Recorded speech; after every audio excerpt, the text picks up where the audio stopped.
Hello, everyone. Welcome to another episode of Michael's Corner. Um, Tonight is part two of me interviewing the brothers Lockhart, Erik, and Andrew. So we'll be talking mostly about wrestling related stuff. So hopefully they are on right now. So I can get them on here. So yeah. But at this time, I want to do a little moment of silence because we have lost yet another legend in the wrestling business, Tracy Smothers. And I would like to just do a moment of silence right quick before I put Erik and Andrew on this live stream. So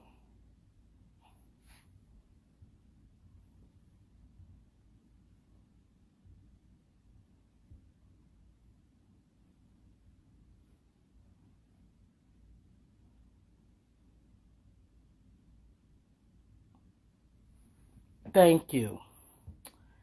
So I am just waiting for them to come on live so that I can chat with them. So, so,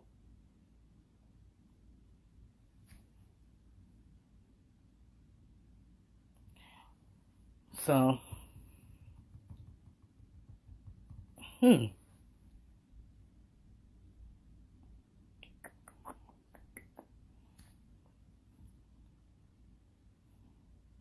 there we are. All right, they are. All right, let's see if I can send them a request.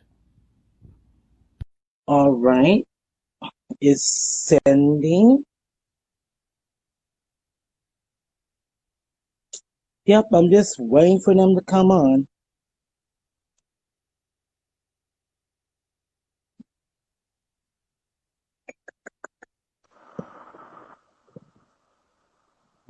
You have the setup here, Mike. Yeah, here you guys are. How's it going, you guys? Not bad. Can you hear us okay? We got a fan on in the background. Oh, I can hear you. Yep, I can hear you. So, are you guys ready to do part two of this interview? You know it. Mm-hmm. Oh my God, you guys. A lot of wrestlers has been messaging me last night asking to be on Michael's Corner. Oh my God. Unbelievable. That's So, great. yeah. So let's not waste any time. So, I'm just gonna go on to the chase. So you guys were on Reality of Wrestling in the past. Can you tell me what your guys' experience of being on Reality of Wrestling? Yeah, I can start. So it was different, but at the same time, like it felt like something we were kind of ready for. Um, Mm-hmm. so like there's a different type of style there. Like you're not really going there and wrestling from the crowd. You're kind of Mm-hmm. wrestling with the crowd. So like you're Mm-hmm. focused on your cameras, you're focused on what you're telling for like that television tape in rather next week or the next month.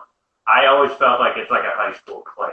Like we're there doing our thing, interacting with the crowd, but Mm-hmm. we're not paying like 100% attention to the crowd. Some Okay. people, some people don't like that, and that's why a lot of people like harp on WWE a lot. But at the same time, we always grew up watching TV like that or wrestling like that, and we didn't even know what Mm-hmm. the independent scene was until we started, really. So that was probably like the biggest transition.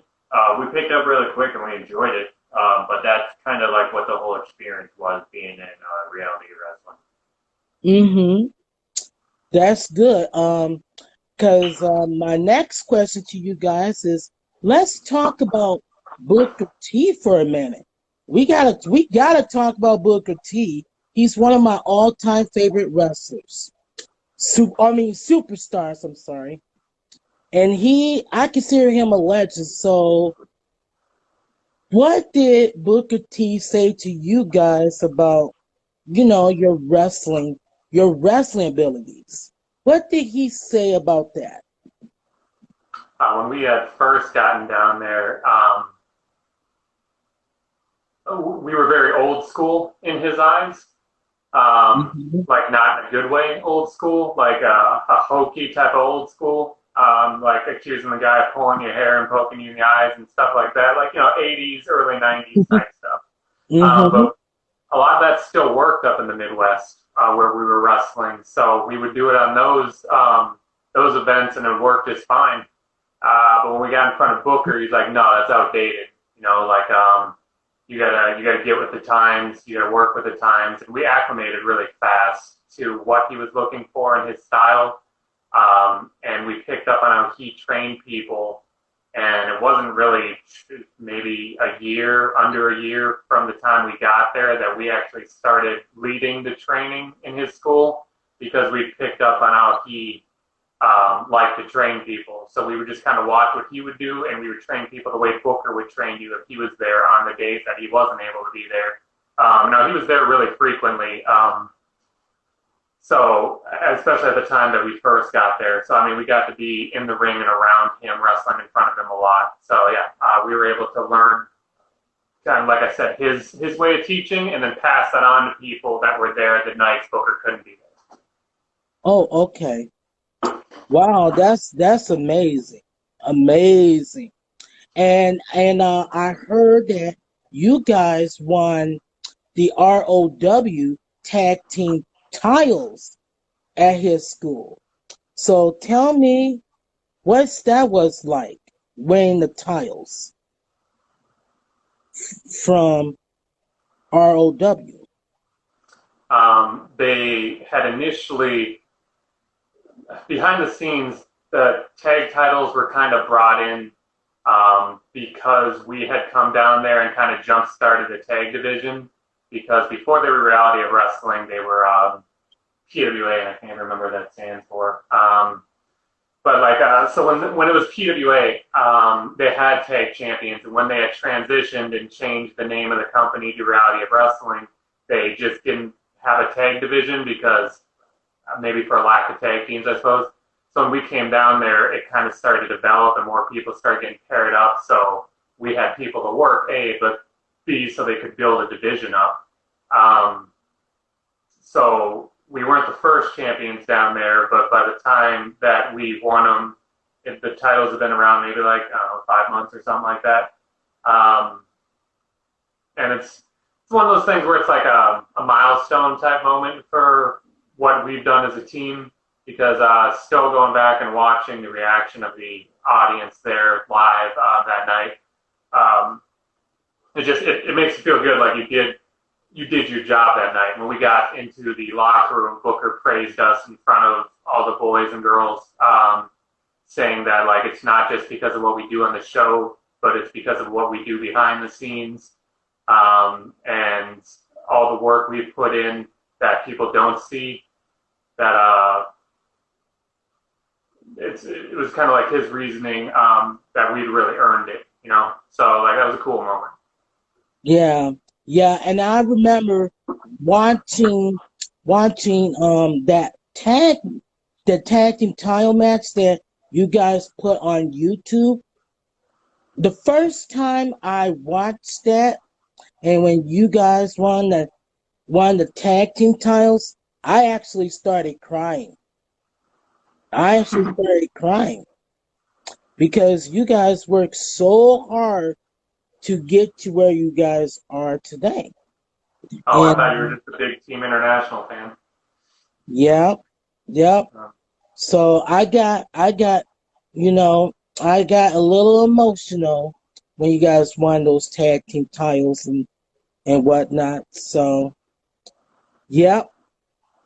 So Now let's talk about the WXW. Can you tell everyone what's that wrestling promotion is all about? Because I know very little about that wrestling promotion. What I can tell you is that it started. So it's like the base is like Wild Samoans. So like Mm-hmm. Auckland, Tika, and then Downport from there, and it started in Pennsylvania, and that's actually where like Billy Kidman got his start from. And then once they started branching, Alpha, who we trained with, moved down to Florida. I don't know what year, but he's had his training facility up in Florida for a handful of years now. And so Mm-hmm. Eric knew somebody down in Houston that hooked us up with Alpha.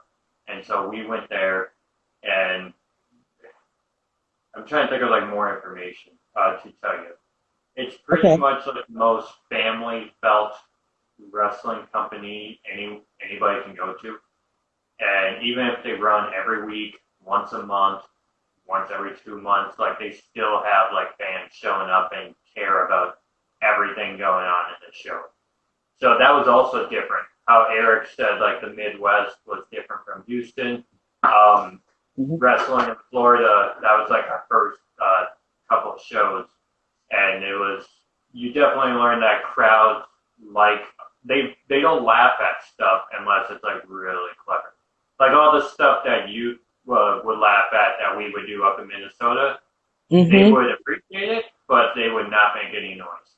And so then Oh, that was like a big adjustment as well. It's like, all right, I guess we're starting all over again to figure out a new area and what this crowd likes. And we definitely had a really good opportunity to learn that from WXW. They were really patient, like really nice with us, and what kind of matches they would book for us.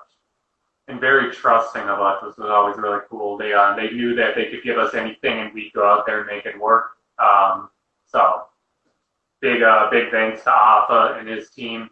Um, Robin and Marty, when we first got down there, Marty's since passed, and he really took care of us. So yeah, we miss him, and kind of miss being around the family too. But like we make a habit of staying in a place almost too long sometimes, so we know like we got to keep progressing. We need to keep moving on and taking the next step and finding another place. And sometimes it's for like convenience too of where we train and things like that. But especially where we wrestle, we're always looking for the next thing so we can build. So we can't stay in one place too long. mm-hmm. No matter what, if we see somebody from WXW or we go to a show or we go to like training while the ring was up, it was just like arms wide open hug every single time from those people. So we're definitely appreciative of that. Yeah. Okay. So y'all had a tag team match against I forgot what. I heard you guys won the WXW Tag Team Championships. So what does that mean to you guys winning the WXW Tag Team Championships?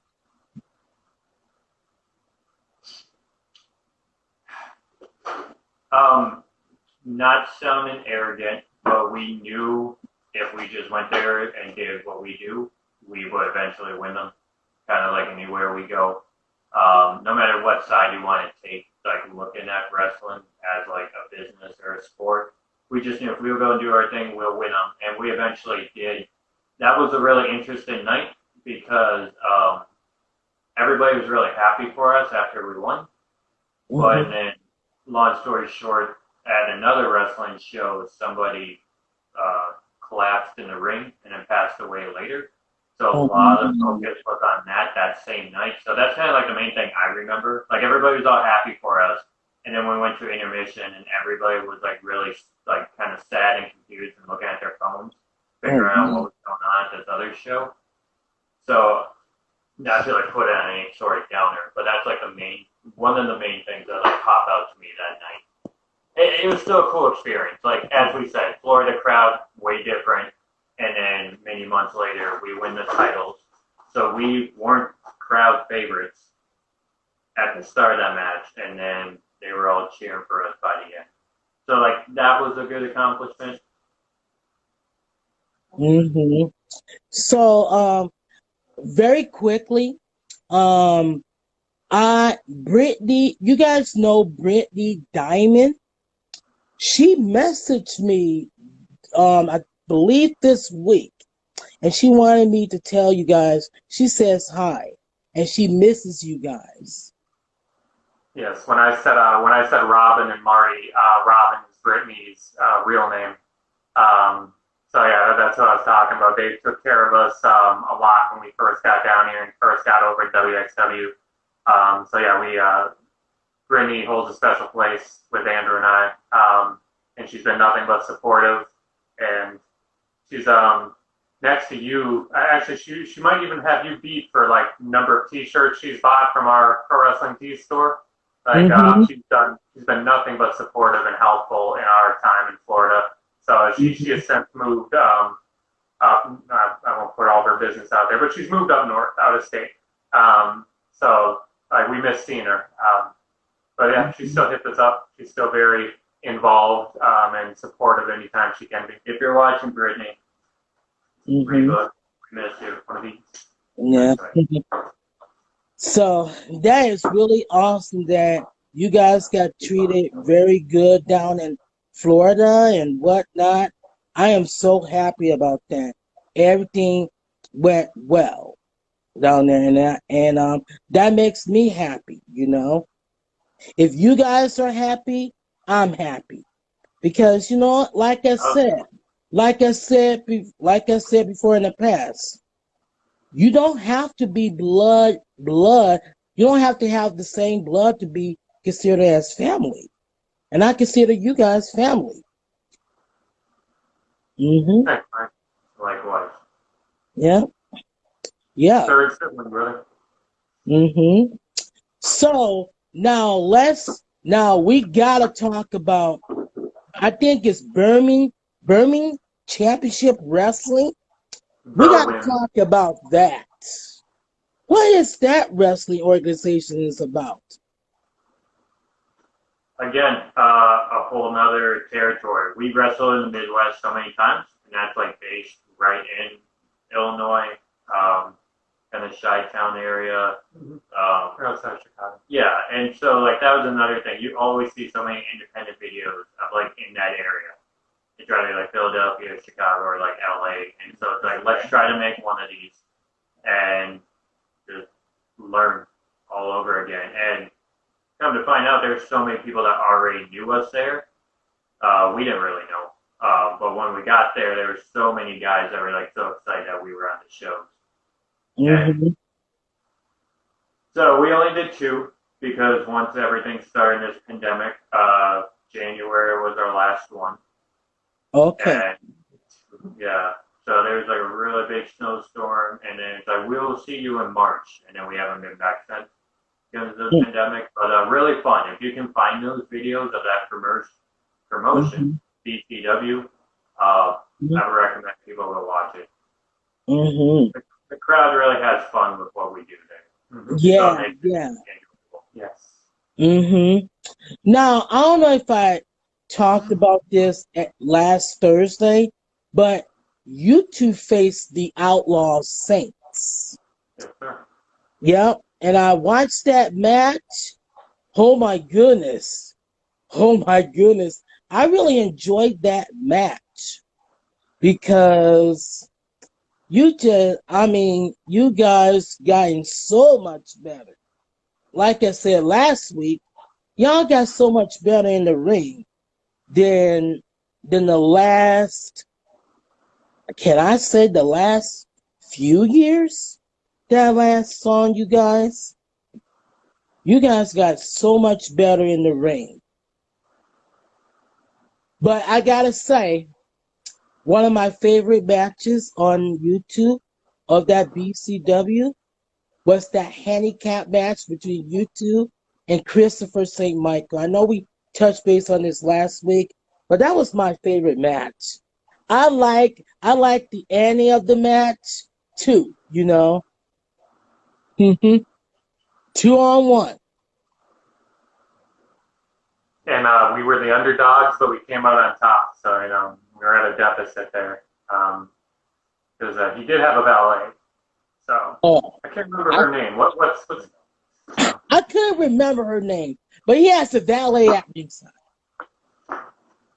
I guess between us two, I don't think Christopher St. Michael's is man enough to take the two of you.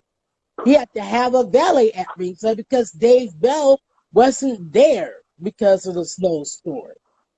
Yep. I mean, to give him credit, he did step up to the task and he accepted our challenge of taking us both on, with the agreement that if he was able to beat both of us, then we would never get a tag team title shot because, if we lose the one guy, we don't deserve to face both guys, But we won, so. Yeah, you gotta be careful with Christopher St. Michael. He can cheat in his match. He's a cheater. We don't know anything about that. Yeah, he's a cheater. I know I'm sounding, I'm trying not to be in Michael mode, but hey, I gotta tell it like it is. Yeah, tell the people how it is. Yep. Now, we have to talk about this, okay? Not too long ago, you guys were on 205 Live. You faced Ever Rise. First off, tell me how you guys feel about being on 205 Live. And how did you guys, I don't know if you guys can say, allowed to say this or not, but how did you guys feel about just first off being on 205 Live and facing the Ever Rising? I mean, obviously growing up fans of WWF, not WWE, of course, that was always something we wanted to do growing up. We wanted to wrestle on WWE TV. A lot of people that start wrestling do, especially here in the States. And then just, I guess what's cool about it is being able to look back and say that we did wrestle in the Thunderdome, because this is going to be just a stamp in time that, not everyone's going to be able to say that they were in that arena during this pandemic. Because,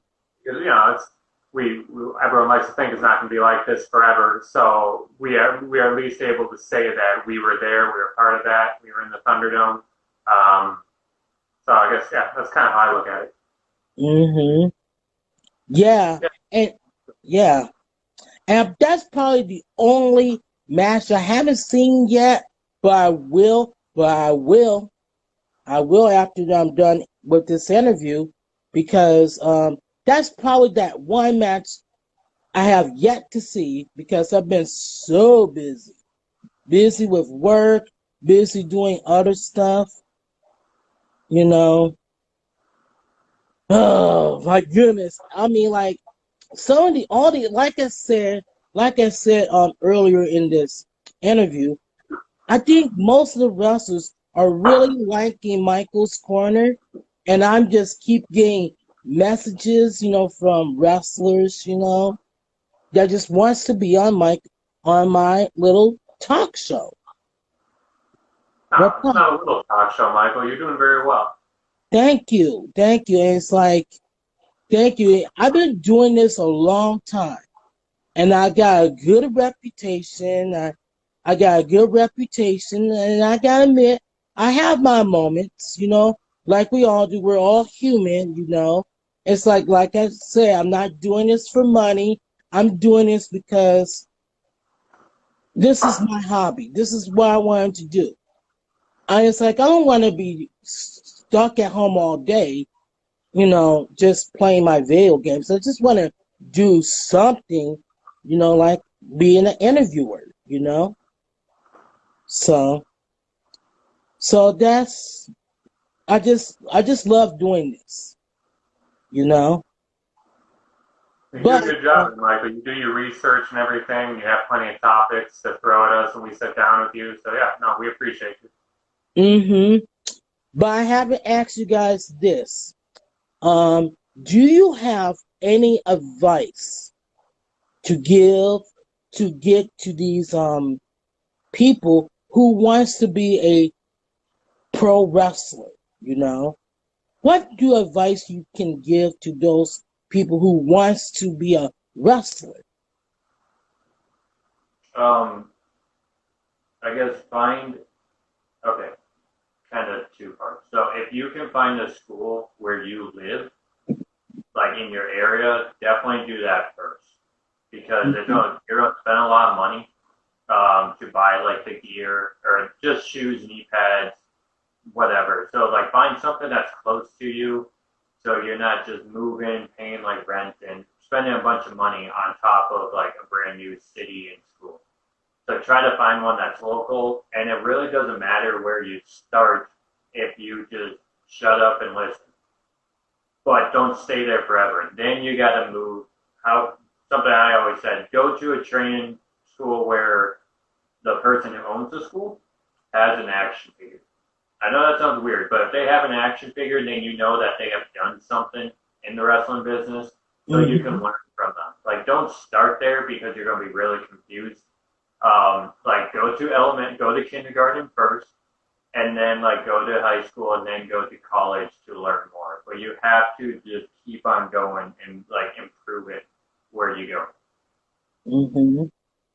Is that a good That, answer, Mike? yeah, that's a very good answer. Very, very good answer.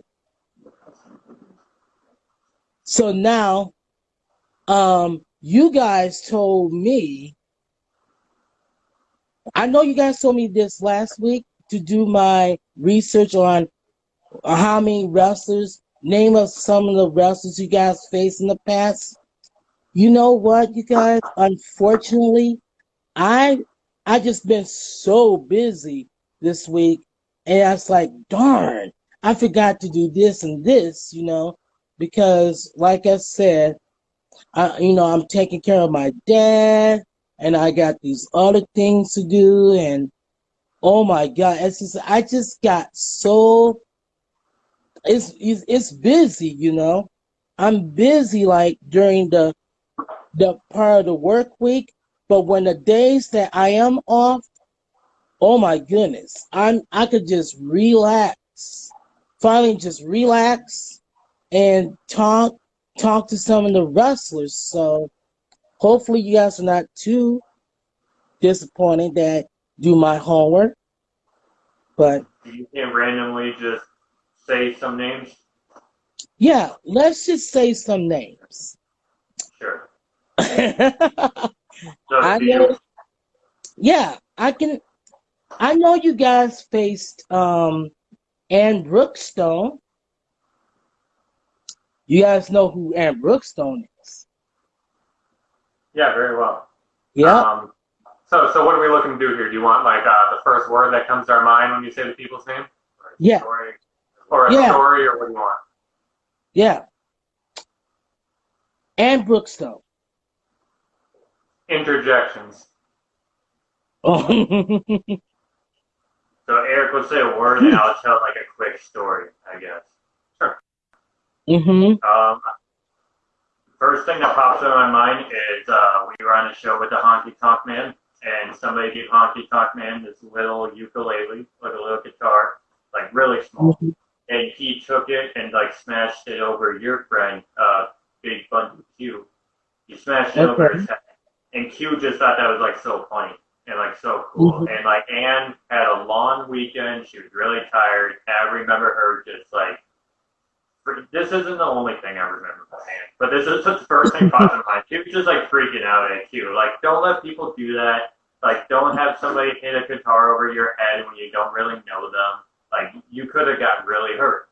And so, just like, even though she was really tired, at the same time, she was showing like how much she cares for like other people in the ring because she's gotten hurt in the ring before. She messed up her back really bad. And so, like, just to see, she was mad, but at the same time, just kind of showed that, you know what, there's so much, like, limited stuff I can do in the ring because I got hurt, so I don't want to see other people get hurt. Okay. Yeah. That's good. Starla Love. Love Bug? Yeah. Starla Love. No, that's Andrew's word, the love bug. The Love Bug. We have so many good Ann and Starla stories. Just like the four of us would have a blast on the road.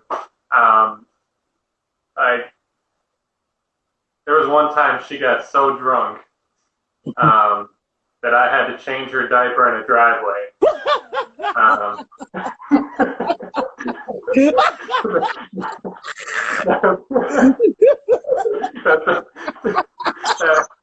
gonna hate that. That's not true. That's not even a true story. But she got so drunk one night that like she couldn't remember the previous. The next morning she couldn't remember. So I told her that's what happened.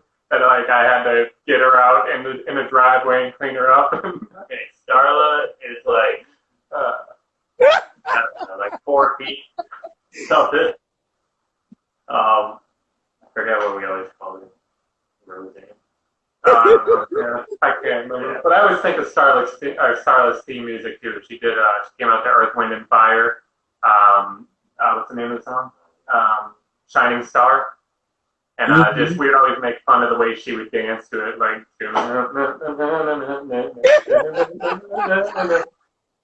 So yeah, no, she is what she said she was, and she's all love. So, and all love to Starla. Yeah. Okay. Cool. All right, who you got next? Chad Strong. You guys know him? Yeah. See, now I feel bad for telling a drunk Starla story because that wasn't a normal occurrence. Chad was an every weekend type of thing. Yeah, Chad liked to party. I can't think of any. He's not even going to remember any of my stories. I can't even think of like any appropriate stories that like seem kind of nice spirited. So yeah, it's not super nice spirited by any means. But it's not you know. Like I said, Chad would party and sometimes drink too much, and we were all driving together in a van after some town that we left, probably going to the next town. I don't remember. It's probably a Friday night, Saturday night, something like that.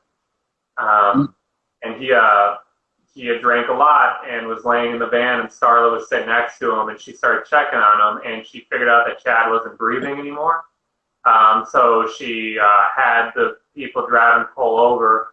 And we went, she was like, kid, do something. Like, what am I supposed to do? Like, he's not breathing. Like, I can't bring someone back to life.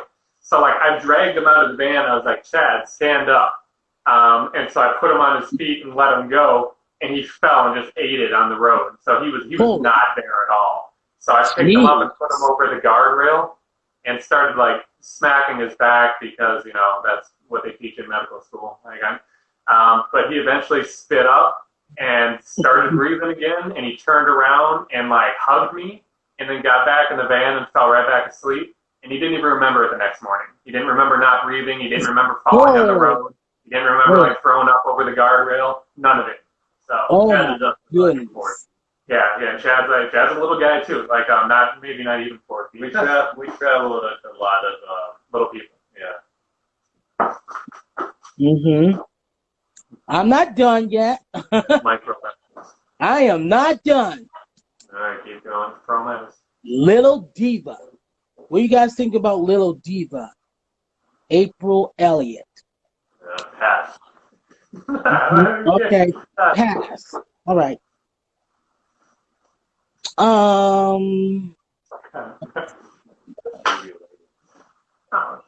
Oh, Big Bottom Sarah. We can't forget about Big Bottom Sarah. Yeah? We can't forget about her. Oh, God dang. So Sarah and Q were a couple that came on and started like helping. They were kind of following the wrestling show around, and then they would start kind of helping. set up the ring and stuff like that. Then they kind of got integrated into the group a little bit, and they would use them for certain matches and certain special. The main thing that popped in my mind when I went back to Minnesota in 2016, I was like one of the first people that she told that she was pregnant, and her and Q were having their first baby. Because I saw them and they was like, oh, I haven't seen you in years. How are you guys? And she had like this weird smile on her face. I was like, why are you so happy? You're pregnant or something? And then she told me she found out that morning. So that's like one of the first stories that popped in my mind. That's good. That's better than anything I'm gonna have. Yeah, I like her, you know. Oh, but I should say this. Let me tell you guys about Sarah. When I was at a wrestling show in Robbinsdale, there was a wrestling event. I tell you, I will never forget that moment. She gave me my first lap dance. Okay. I was so happy about that. Oh yeah. Yes. Yes. Yes. So, and I still talk to her about that to this day, you know. So were you more excited that or when you met Medusa the first time? Actually, I think this was after I met. I'm not. I forgot. I think this was after I met Medusa when Big Sarah gave me that first lap dance. You know, so I can't remember. I don't remember Sorry dates. for anybody. Yeah. Sorry for people joining now. Yeah, they come into the conversation with Michael talking about lap dance. Yeah. And actually, you guys, Brittany Diamond is on. She's on my lap. Yep. Yep. We was just talking about her. Well, she have to go back and listen after this live stream, but oh my God. Next is Cameron Cole. I know you can sound that, Eric.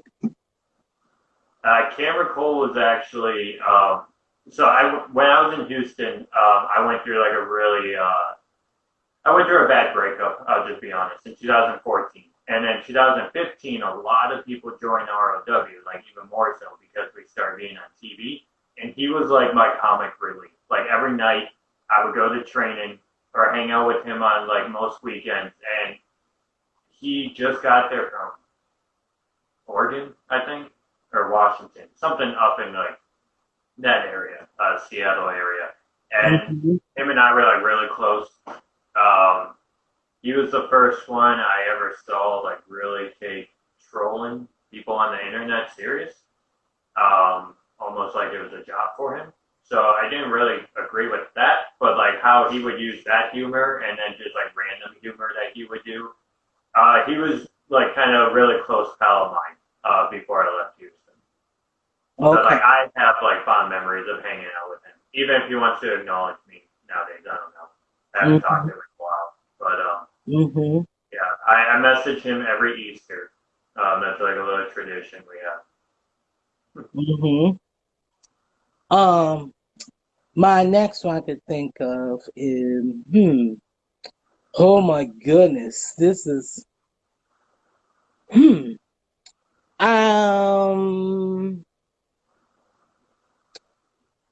oh my goodness, I'm almost out of wrestlers to think of. But I'm gonna say one more now.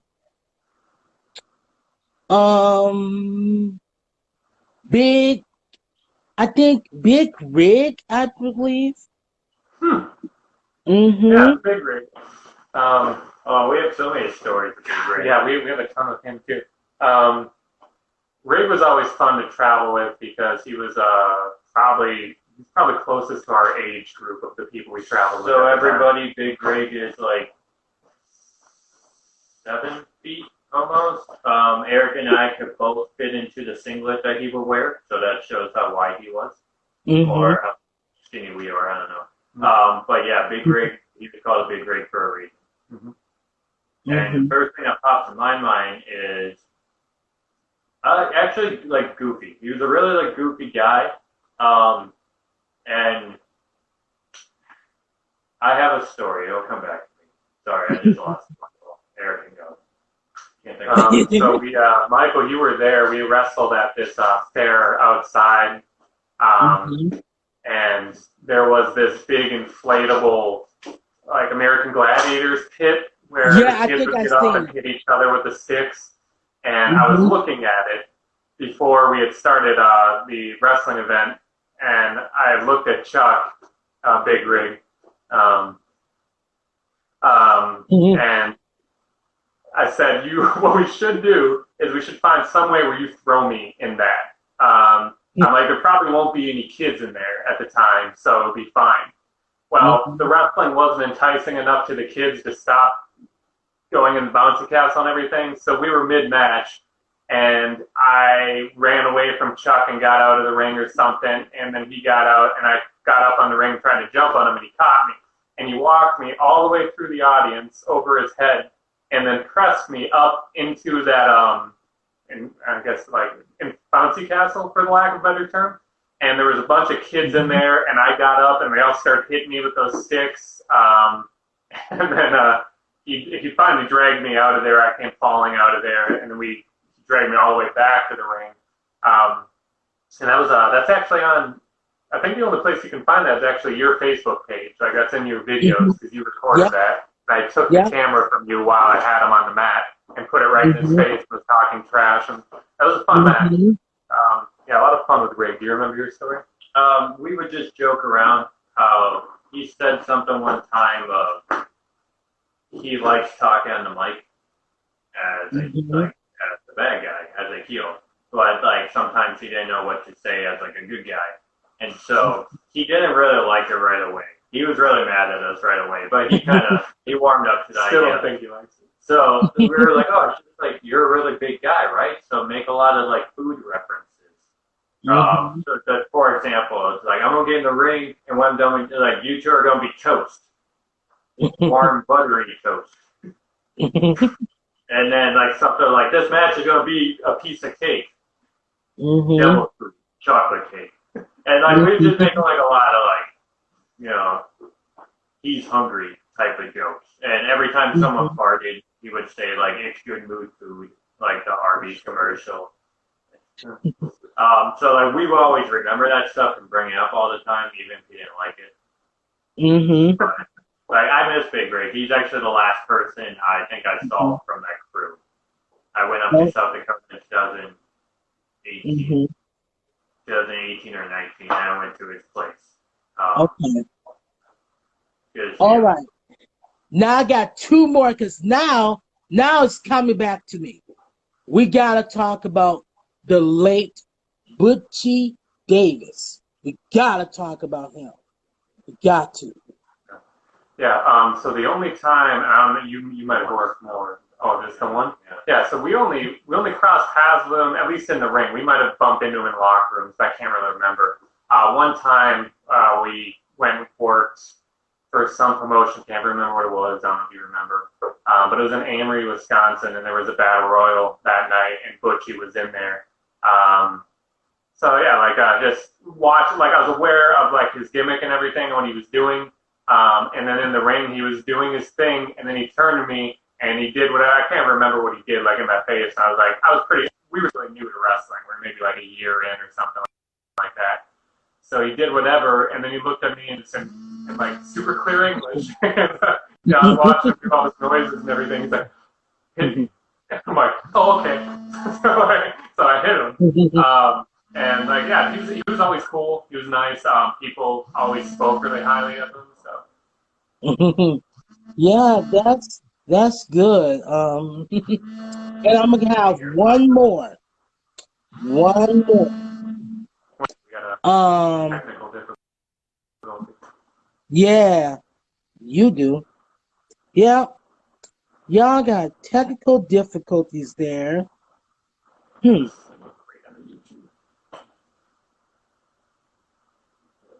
Yeah.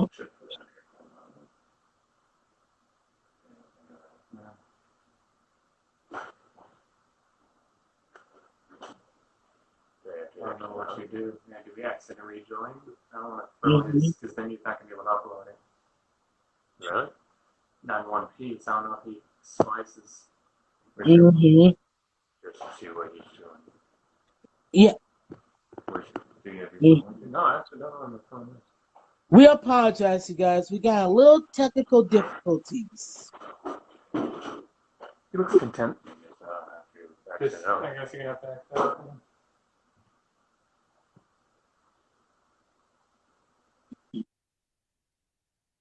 All right. Well, they're having a little technical difficulties. So, wow. So, hopefully I can bring them back on. If not, okay, there he is. I'm gonna send them a request.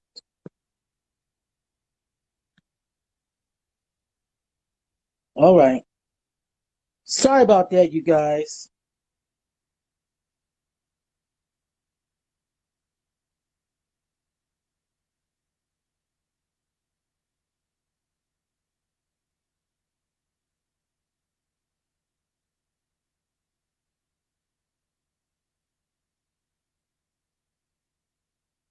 So, well, well, so, looks like they're having technical difficulties. So, um, well, I'm going to, you know, well, it's nice to interview them and whatnot, but they're having technical difficulties and whatnot. So I'm going to end this live stream. So you now next Thursday, I will be interviewing one of my good friends.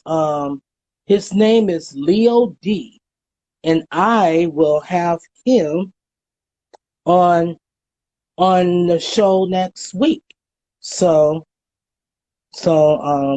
yeah. So hopefully you guys will tune in and hold on. Tune in next week for another edition of Michael's Corner. Um I will talk to you guys next week. Okay, you guys, I am back. I am so sorry that we had like technical difficulties. So, I'm going to invite Andrew back on my live stream. So,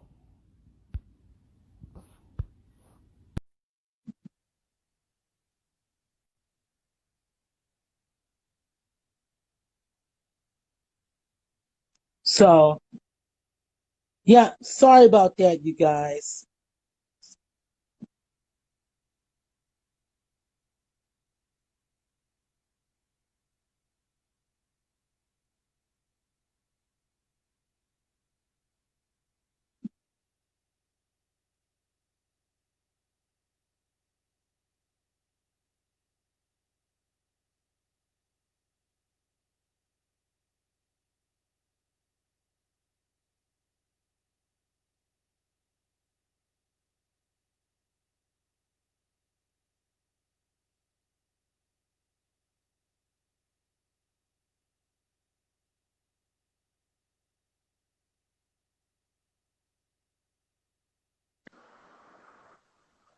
Hello?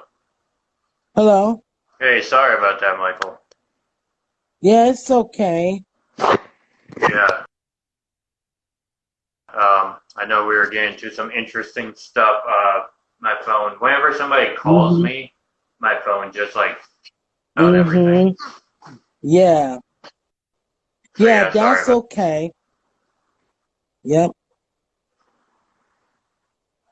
Yep. like if you want to go more minutes or if you had any more Yeah, questions. yeah. Let's do that, you know.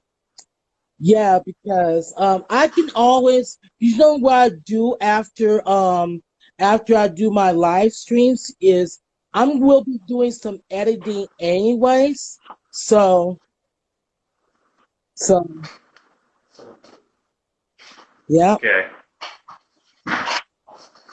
By the Hmm. way, what T-shirt are you wearing Oh, tonight? I got to see what shirt I'm wearing. This is the latest shirt that you guys got.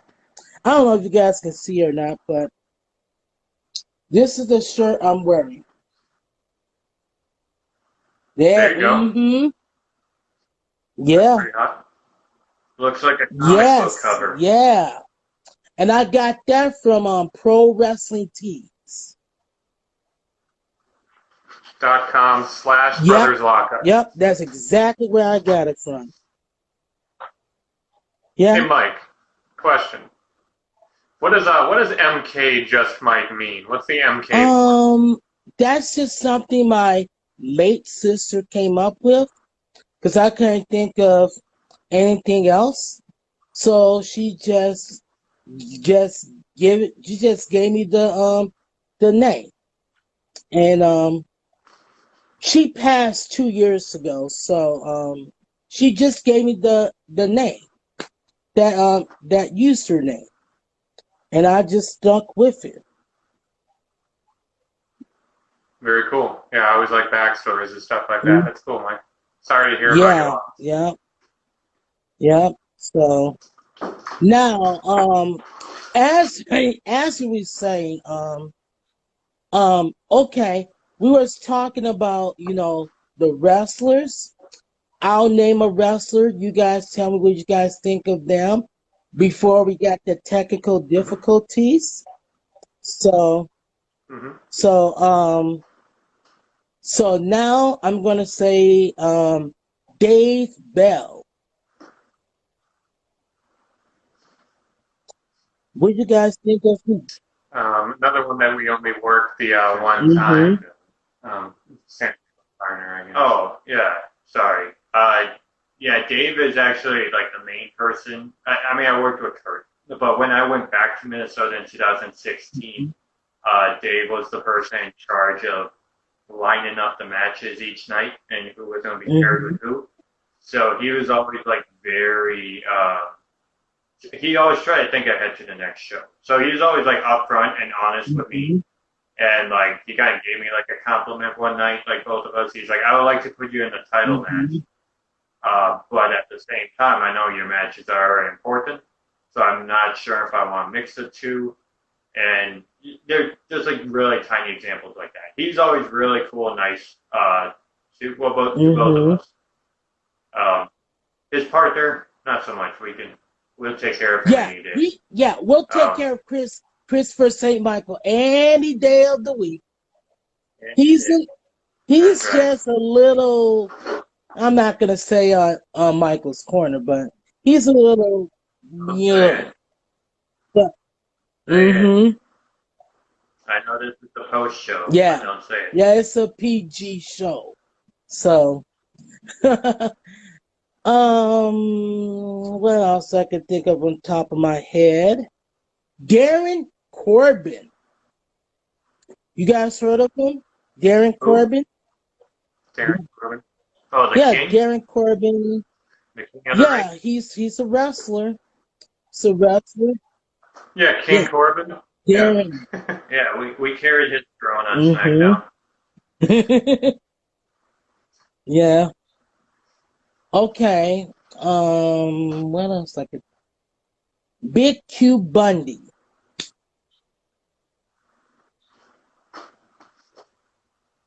Oh, He really the huh? Dokus. Oh, I said Big Q Bundy.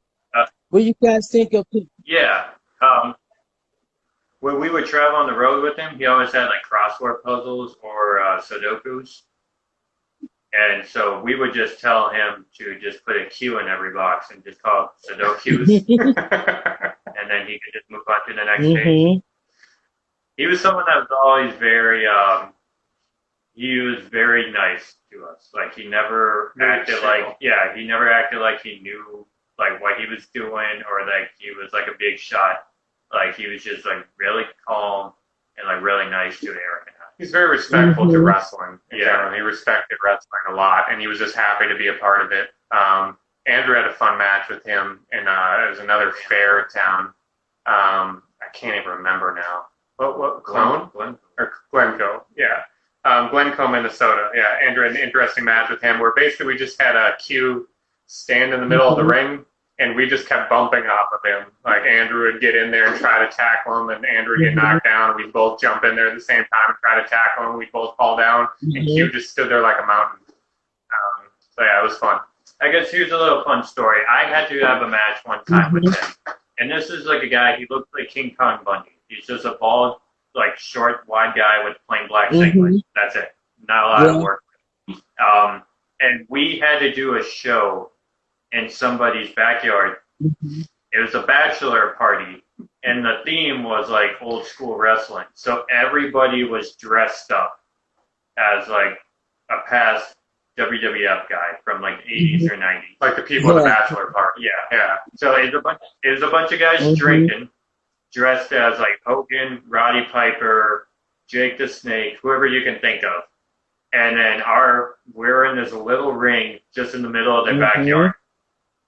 And I had to go and do like a 15-minute match with Q, surrounded by a bunch of guys who were dressed up more in wrestling gear than like Q was.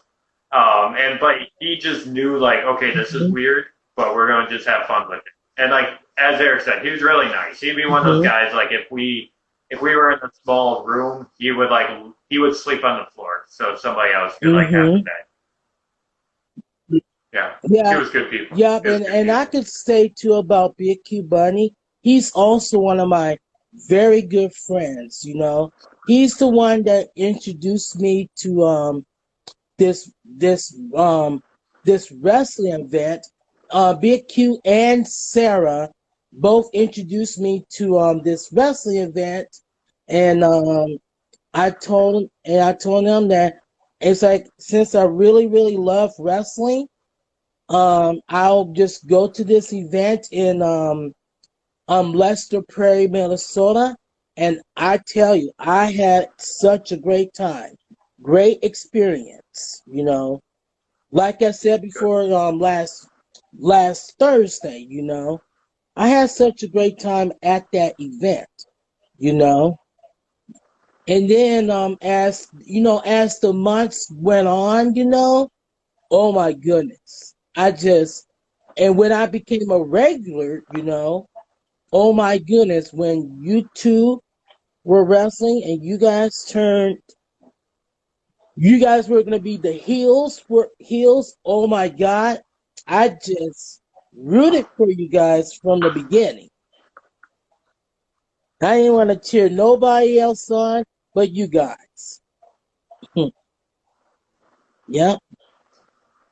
We appreciate Even the like, Honky Tonk Man. Let's talk about Honky Tonk Man. Yeah. That's what we're going to talk about. Yes, please.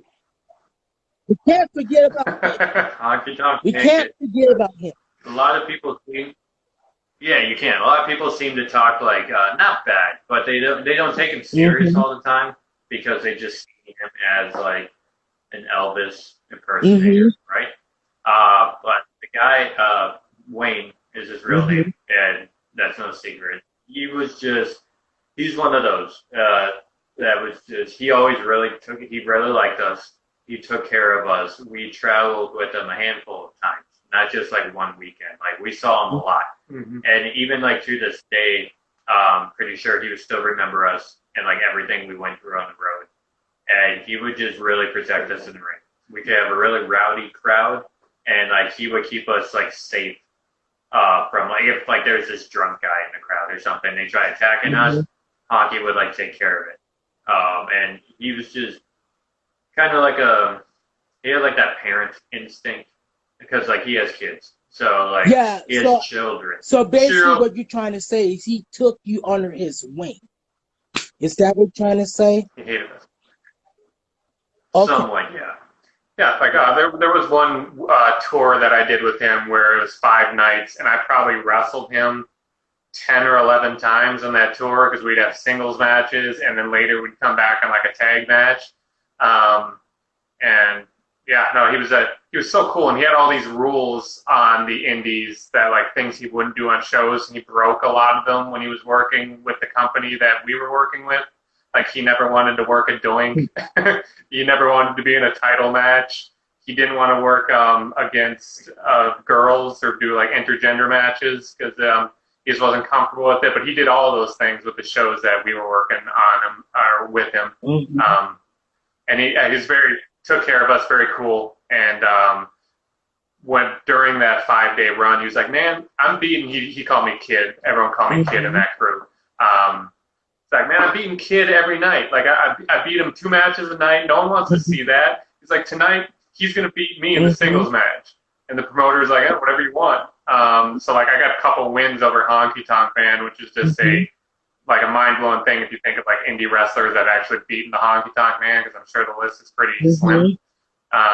So yeah, he let me eliminate him from a battle royal, so I got one up on Honky in a battle royal as well. Very, very kind and very generous, and yeah, we like to see him again one day. Yeah, definitely. Yeah. I like to see the Honky Tonk Man too. And let's not forget, I mentioned we touched base on this last week.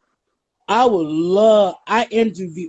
actually interviewed the Honky Tonk Man, and Angel Nikki Sin was holding the camera. She was filming, so give credit to her because she filmed that when I was interviewing the Honky Tonk Man. I'm sure that was a fun interview. It was so fun interview. I'm telling you, he's straight up, that hands down, nice guy. But I just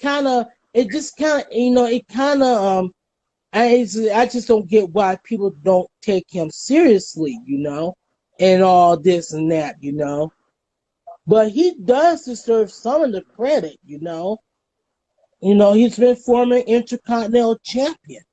So, yeah, he's the greatest. So, now I'm going to do one more. I'm going to do one more wrestler, And thank you guys for taking the time to do this with me because it's not every day I get to interview you guys.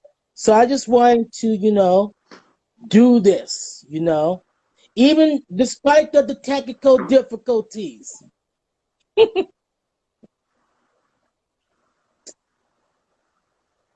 All right. Okay, one more wrestler I'm going to think of. Danny Duggan.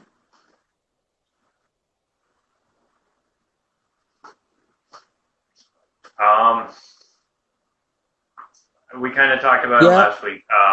Danny Duggan, like in my example, when it comes to independent wrestling, he's like the Canada guy that he'll travel anywhere.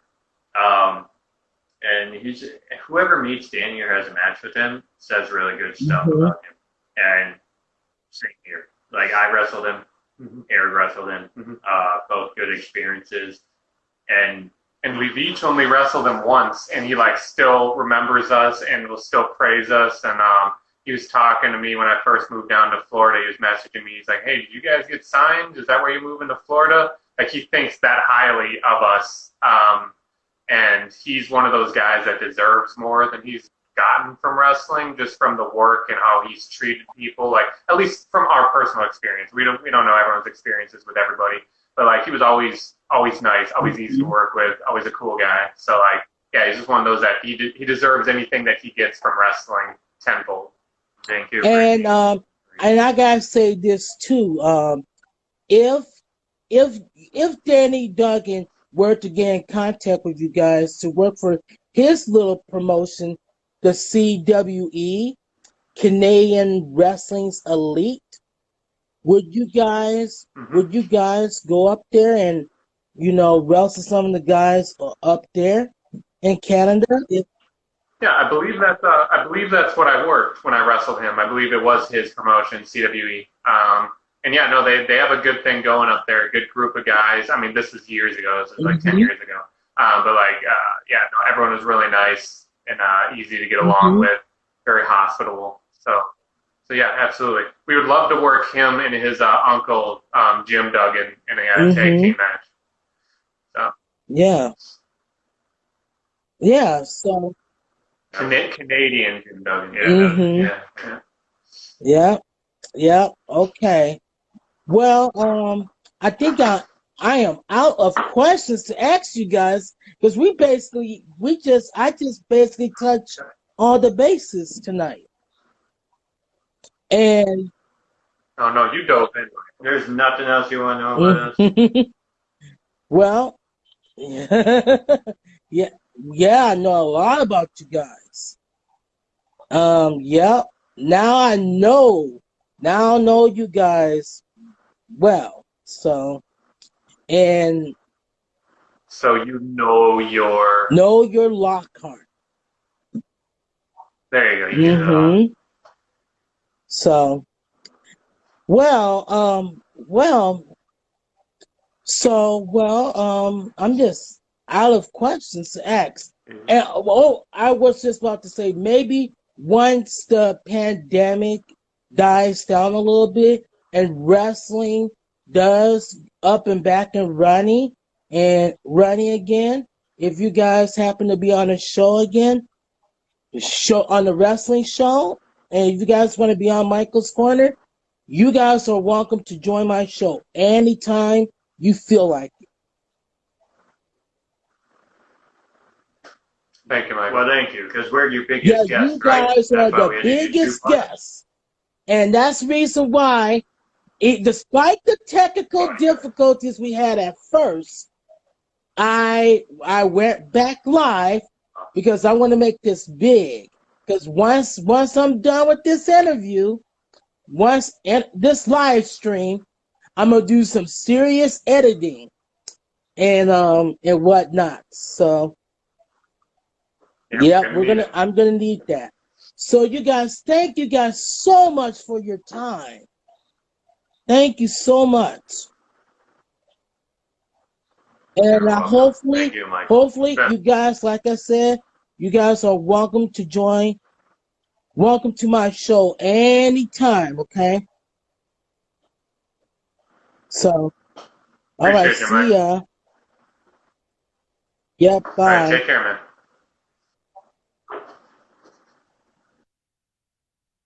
So that was a nice interview that I did with both Erik and Andrew.